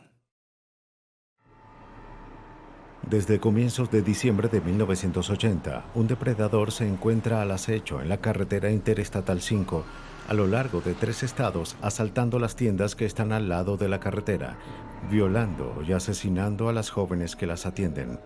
Se crea un grupo especial para rastrear los movimientos del asesino, recolectar las pocas pistas que deja. El asesino es muy consistente, solo ataca a desconocidas y no deja huellas. Cabello y ojos oscuros. Lo describen como... A menudo usando capucha y barba falsa. Alrededor de 1,85 m. El 18 de enero de 1981, un mes antes del asesinato de Ritz, la policía recibe una llamada para acudir a un edificio de oficinas en Salem, Oregon, a varios kilómetros del lugar donde mataron a Julie Ritz. ¿Qué tenemos? Lisa García y Sherry Hull se encontraban limpiando una oficina cuando un intruso entró. Fueron abusadas sexualmente y a ambas les dispararon en la parte de atrás de la cabeza. Sorprendentemente, García nunca perdió el conocimiento y aunque confundida y mareada logró llamar a emergencias.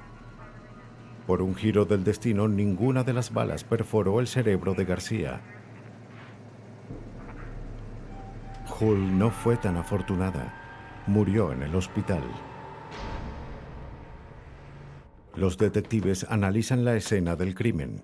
Descubren algo de cabello y fibras, así como 2 balas de calibre 32. La evidencia y el método de ataque se ajusta al perfil de un criminal que está creando por sí solo una ola de crímenes. Los detectives en Oregon creen que han dado con la pista de un asesino en serie que merodea la Interestatal 5. Las víctimas del asesinato de la I-5 son siempre mujeres jóvenes y atractivas con cabello largo. A menudo ata sus muñecas con la misma marca de cinta atlética y cuando mata lo hace con disparos en la parte de atrás de la cabeza. Muchas de las víctimas lo han visto brevemente, pero Lisa García es la única que lo ha visto matar a alguien. Lo describe como un hombre blanco de alrededor de 20 años, con abundante cabello ondulado.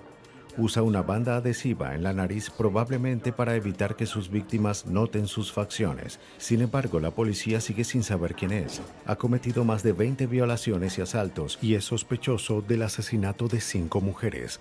Julie Ritz sería la sexta. Como el edificio de oficinas donde le dispararon a García, la casa de Ritz queda en el corredor de la I-5. García le dio al asesino un rostro. Ritz, un posible nombre. Randall Woodfield. No entiendo de qué se trata esto, oficial. Las muestras de cabello y de sangre recolectadas del apartamento de Woodfield, junto con la información de la factura telefónica, le da suficiente evidencia a la policía para arrestar a Woodfield bajo sospecha de ser el asesino de la I-5. Pero para armar el caso necesitan todas las pruebas que puedan encontrar. Lisa García, la única sobreviviente de los ataques, es llamada para que lo identifique. Si alguien te resulta familiar en esa hoja que te he dado. Haz lo que te digo y no te va a pasar nada. No llames a la policía. ¿Dónde está el depósito? Gracias. Se hace una rueda de reconocimiento de sospechosos. Los participantes deben leer frases que usó el asesino de la I-5. Acérquese al micrófono, por favor. La evidencia circunstancial contra Randall Woodfield es sólida. Su descripción física y su manera de moverse coinciden con el perfil del asesino. Su compañera de piso confirma que no estaba en casa la noche que atacó el asesino. La muestra de cabello encontrada en el domicilio de Woodfield coincide con los encontrados en la cama de Julie Ritz y en el edificio de oficinas donde Lisa García fue atacada. Su tipo de sangre es B. No llames a la policía. Lo único que necesita la policía es un testigo ocular creíble. Haz lo que se te diga y no pasará nada. Completamente segura, Lisa García eligió a Woodfield en la rueda de sospechosos. Fue su voz la que, según ella, la hizo reconocerlo. Si la bala encontrada en su apartamento coincide de alguna manera con la bala calibre 32 que fue removida del cráneo de Lisa García, la policía tiene un caso cerrado. Pero se enfrentan a 2 problemas. La bala que se encontró en posesión de Woodfield no había sido disparada, así que no tiene ningún tipo de marcas que permitan compararla con ninguna de las escenas del crimen. Y peor aún, no disponen del arma con la cual hacer las pruebas.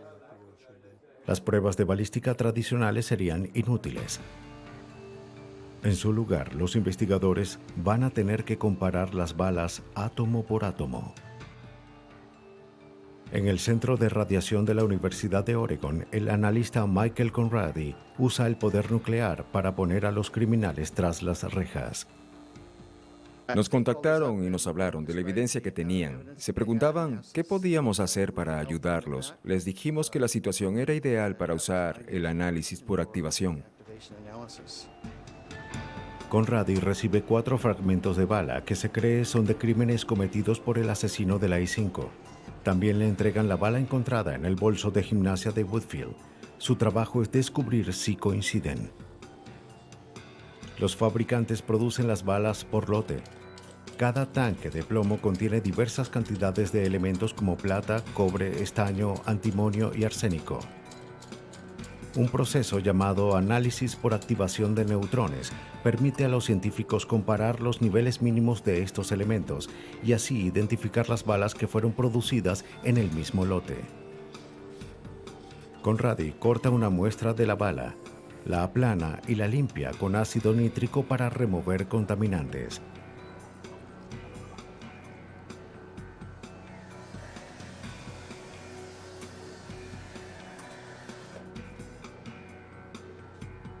Un tubo neumático la envía 5 metros bajo el agua hasta el núcleo de un reactor nuclear.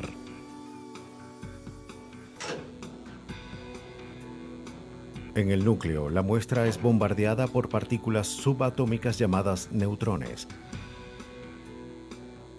Algunos de los átomos de la muestra absorben algunos de estos neutrones. La muestra se vuelve inestable, liberando los neutrones sobrantes con un estallido de energía. Es un proceso llamado descomposición radioactiva. Cada elemento libera esta radiación siguiendo un patrón único y consistente. La lectura de ese patrón permite identificar el tipo de elemento y la cantidad existente. Una vez que el contenedor regresa al laboratorio, Conradi tiene que actuar deprisa antes de que la radioactividad disminuya. De lo contrario, no tendría nada que examinar. Tengo 1 minuto para sacar la muestra de la cápsula y colocarla en el detector. Coloca el disco en un sensor computarizado. El sistema produce un patrón que indica la cantidad relativa de cada elemento existente en la muestra. Si la bala no disparada del apartamento de Woodfield coincide con la que se le extrajo a García, el sospechoso no podrá evitar la condena.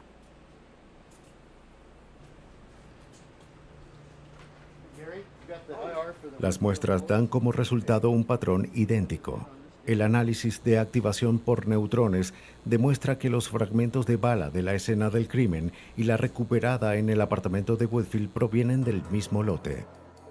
La bala encontrada en el apartamento es idéntica a la extraída de Elisa García. Las fibras, el cabello y las cuentas telefónicas lo vinculan con varias escenas de otros crímenes. Woodfield es un asesino astuto y metódico que se prepara para sus ataques como si se tratara de un ritual. Su patrón es tan consistente como mortal.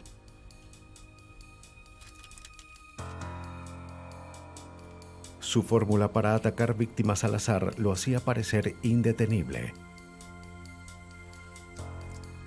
Pero luego cambió su rutina y atacó a alguien que conocía. Esto al final condujo a su captura.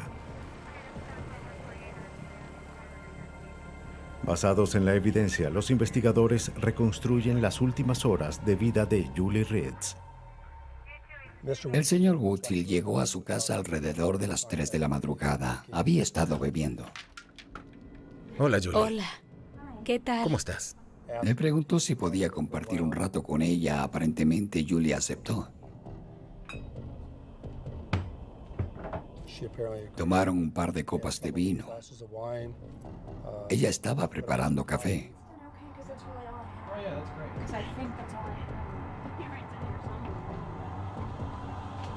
En ese momento, él sacó el arma, la llevó arriba, la sometió y la violó.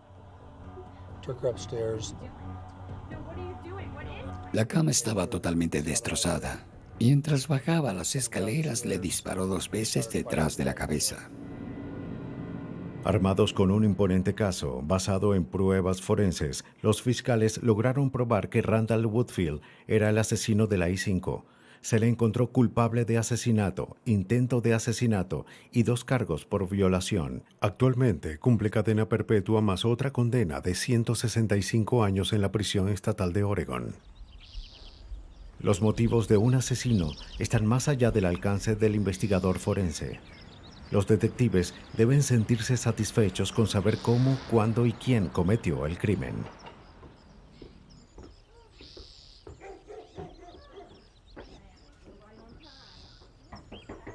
En horas de la tarde del 3 de abril de 1985, miembros de un club de naipes van a reunirse en la casa de Derek y Nancy Hyson en Boonesboro, Virginia.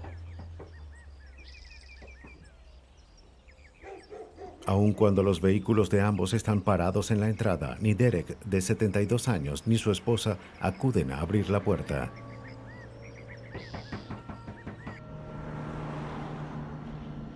Presintiendo algo malo, los invitados llaman a una amiga de la familia, quien llega con una copia de la llave. Están alarmados, ya que Derek nunca se pierde un juego semanal, y menos si él es el anfitrión.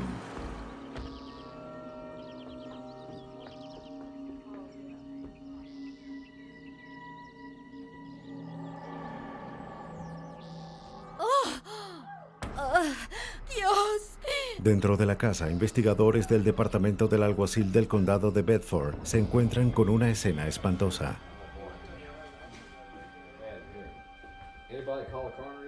Logran determinar que Derek y Nancy Hyson fueron asesinados el fin de semana anterior. Cortaron sus gargantas y sus cuerpos están marcados por numerosas heridas. Los detectives descartan el robo como el móvil del asesinato. No forzaron la entrada y no se llevaron dinero ni objetos de valor.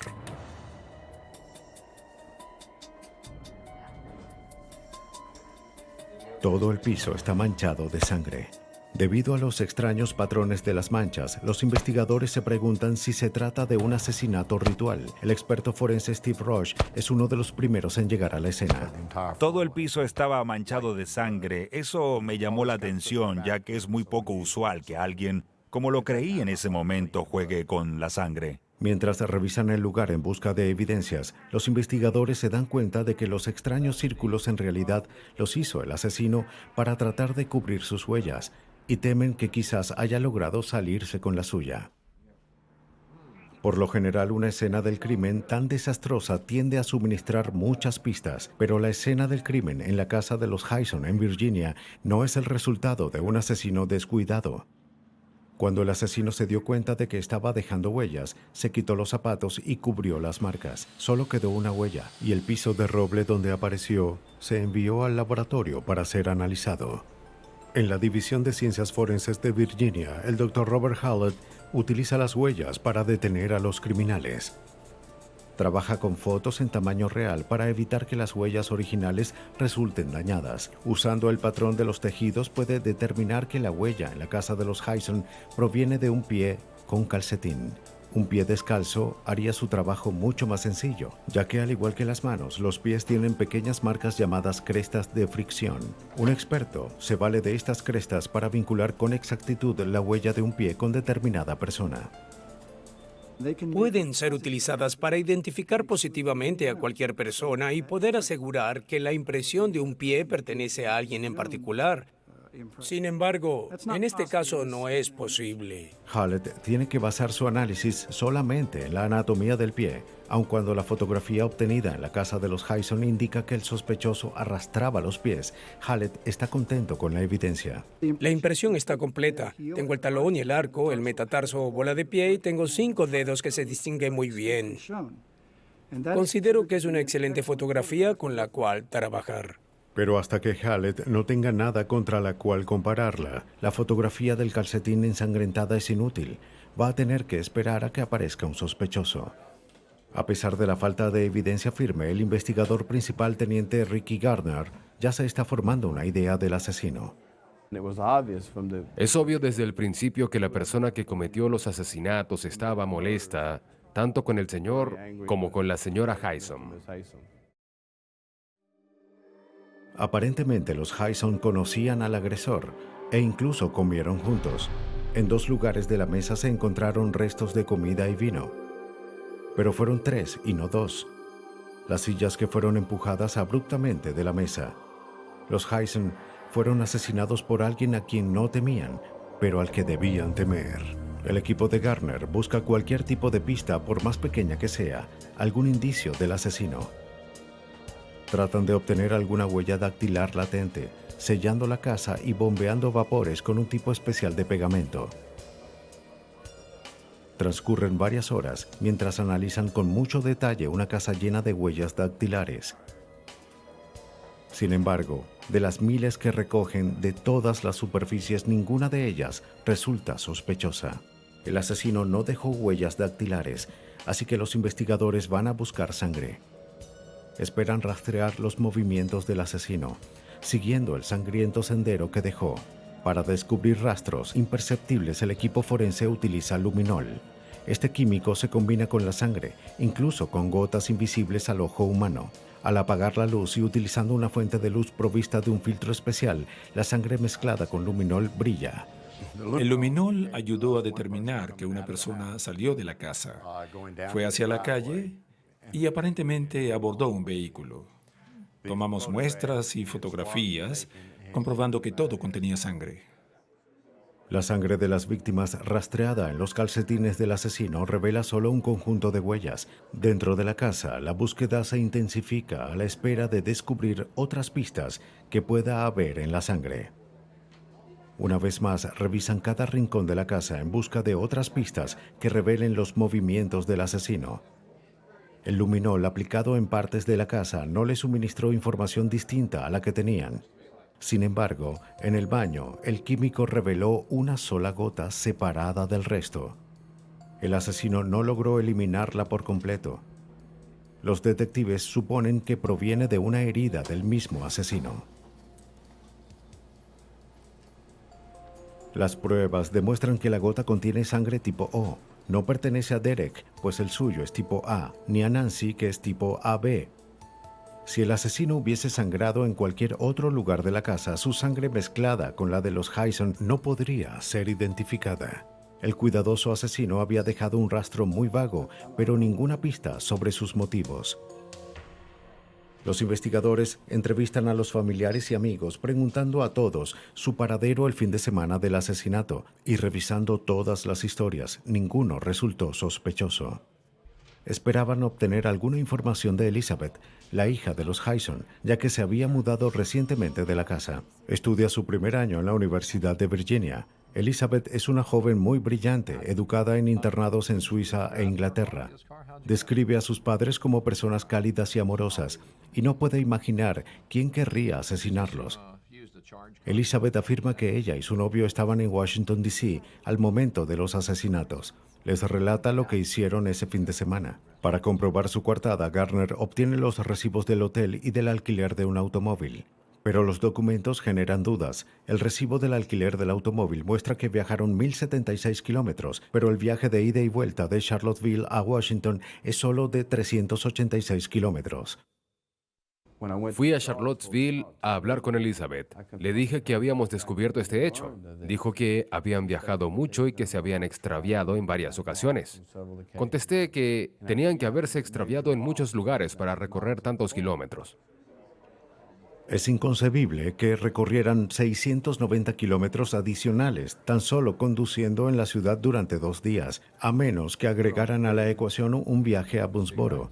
Garner se puso en contacto con el novio de Elizabeth para conocer su versión. ¿Sabes, Jens? Jens Sorin, un ciudadano de origen alemán, hijo de un diplomático, compartía el intelecto y la preparación en el extranjero de Elizabeth. El estudiante de Jefferson no parecía ser del tipo violento. Al igual que Elizabeth, afirmó que los kilómetros extra se acumularon al extraviarse mientras paseaban. Las sospechas aumentaron cuando se negó a suministrar una muestra de sangre y la impresión de su pie, argumentando que podía poner en riesgo el estatus como diplomático de su padre. La policía concerta una segunda entrevista con Jens, pero nunca se presenta. En cambio, el medio hermano de Elizabeth encuentra una nota de Jens en el apartamento. En ella explica que él y Elizabeth, agotados por la investigación, salieron de la ciudad. También afirma su inocencia, asegurando que no es una persona violenta. Se inicia una búsqueda, pero Jens y Elizabeth no aparecen.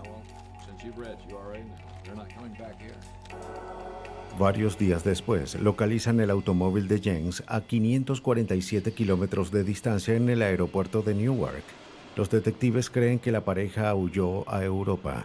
Con su conocimiento del extranjero, Jens y Elizabeth no tendrán ningún problema ocultando su rastro. Se da un aviso a la Interpol, pero no cuentan con un aval para proceder. No se han presentado cargos, ni se dispone de pruebas que los incriminen. La investigación se detiene por un tiempo. Lo único que la policía puede esperar es que pronto algún día la pareja se descuide y puedan ser descubiertos.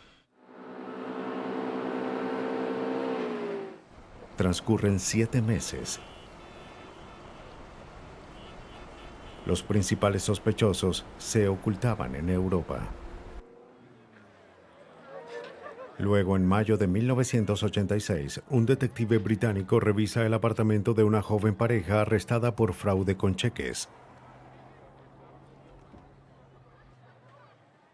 Al echar un vistazo a una serie de cartas de amor, descubre que la pareja es culpable de mucho más que fraude. Los amantes planearon un asesinato. Las cartas y un diario contaban una historia muy diferente a la que James y Elizabeth relataron a la policía de Virginia. Elizabeth despreciaba a sus padres y el asfixiante interés que mostraban por sus asuntos. Resentía particularmente que trataran de separarla de James. Ella los quería muertos. En las cartas escribió: ¿será posible hipnotizar a mis padres? ¿Hacerles algún tipo de brujería? ¿Lograr que mueran? ¿Por qué simplemente no se mueren? Los desprecio. James escribió que estaba dispuesto a ayudarla a formular un plan para lograrlo. Un detective de Scotland Yard se comunica con el detective Gardner. Dijo, creo que están buscando a Jane Soring y a Elizabeth Hyson. Le respondo que sí, y en la conversación me voy deslizando en la silla poco a poco. Y pregunta, ¿sus padres fueron asesinados? Gardner toma el siguiente vuelo a Inglaterra para confrontar a James y Elizabeth con sus propias palabras. Elizabeth, llena de remordimiento, admite que sabía de los asesinatos, pero que no los cometió. No había visto algo así. Regresa a Virginia a esperar el juicio. James admite haber asesinado a los Hyson, pero que como ciudadano alemán esperaba que su caso se trasladara a Alemania, donde sería juzgado como menor de edad. Si era encontrado culpable, solo enfrentaría algunos años en prisión y luego se reuniría con Elizabeth. Me dijo que estaba listo para decirme la verdad. Me contó cómo se conocieron en el otoño, que él y Elizabeth se conocieron en el otoño de 1984 y se enamoraron. Y, bueno, las cosas fueron sucediendo y una cosa llevó a la otra. James le dijo a Gardner que estaba tan enamorado de Elizabeth que haría lo que fuera por ella, incluso matar. Estaba fascinado por Elizabeth. Creo que era una de las primeras, si no la primera relación en la que se involucraba. Lo manipuló, haciéndole creer que era todo su futuro y que pasarían el resto de sus vidas juntos y que era su único amor. Se dejó engañar y cayó en la trampa. Pero de vuelta a Virginia, Elizabeth traiciona a su amante. Hace parecer a James como un psicópata sediento de sangre que puede matar sin mayores motivos. Afirma que vive aterrorizada luego de los asesinatos, temiendo que James la matara si informaba a la policía. El 24 de agosto de 1987, Elizabeth se declara culpable de ser solo cómplice en el hecho. Piensa que no van a ser muy duros con ella. Sin embargo, es sentenciada a 90 años en prisión. La corte entra ahora en receso. James lucha por la extradición durante 3 años, pero el Reino Unido accede a extraditarlo cuando el estado de Virginia prometa que no sería condenado a la pena de muerte de ser hallado culpable. Cuando se hace evidente que James se enfrentaría a la justicia en los Estados Unidos, cambia su historia, culpando esta vez a Elizabeth de los asesinatos. Afirma que los roles de cómplice y asesino fueron al revés. Elizabeth mató a sus padres mientras él esperaba en Washington. Mintió todo este tiempo solo por protegerla. James sabía contar muy buenas historias, pero la ciencia forense tendría la última palabra. El siguiente paso en la investigación del asesinato de los Hyson tiene lugar en el laboratorio, donde le son tomadas impresiones a los pies de Elizabeth y James. Quiero que camines hasta acá y te asegures que todo el pie toque la placa. Detente. Perfecto, ahora sigue caminando. Robert Hallett compara estas impresiones con la hallada en la escena del crimen.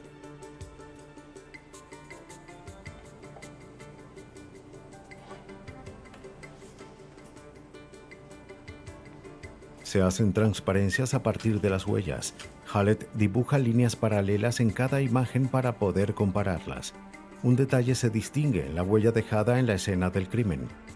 La bola del pie del asesino forma una meseta entre el segundo y el tercer dedo, Siguiendo esas líneas, la semejanza con la huella de Jens es notable. Las imágenes coinciden exactamente en esos dos lugares, en las impresiones de Sorin. Sin embargo, al seguir las líneas paralelas y manteniendo la misma distancia y posición en la imagen de Elizabeth, la meseta de su pie queda abajo, significativamente muy abajo, realmente abajo.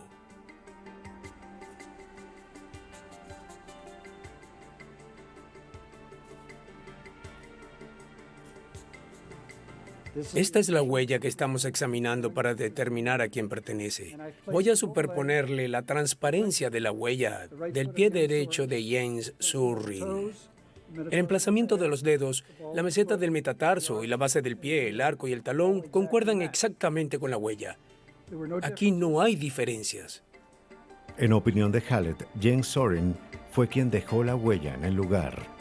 El pie que dejó la impresión fue el de Jens Sorin o el de alguien cuyo pie es exacto al de Jens, y nunca he visto que algo así haya ocurrido. A continuación se toma una muestra de sangre de Sorin y se compara con la gota encontrada en el piso del baño de los Hyson. Y coinciden, ambas son del tipo O. Sorin no puede desligarse de las pruebas del caso. Una sola huella y la gota de sangre indiscutiblemente lo sitúan en la casa la noche del crimen. Sus propias cartas demuestran la premeditación. Durante el juicio se recrea la secuencia de los hechos ocurridos.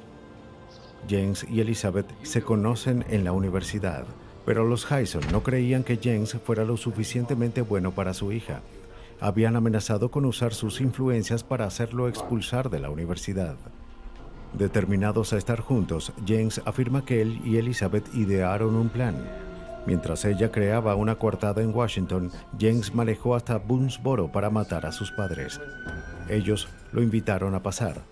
Él le suplicó por última vez que le permitiera salir con su hija. Derek Hyson se negó. Juró que haría todo lo que estuviese en su poder para mantenerlos separados. En ese momento, Jens perdió el control. Sacó el cuchillo que había comprado ese mismo día y asesinó a los Hyson. Por estos crímenes, Jens Sorin fue hallado culpable de asesinato en primer grado y se le condenó a 2 cadenas perpetuas. La ciencia forense no puede explicar las obsesiones letales de un asesino, pero los detectives y los científicos en los que ellos confían están motivados por una obsesión propia. Tanto en el campo como en el laboratorio, su misión es capturar al asesino, sin importar cuánto tiempo les tome.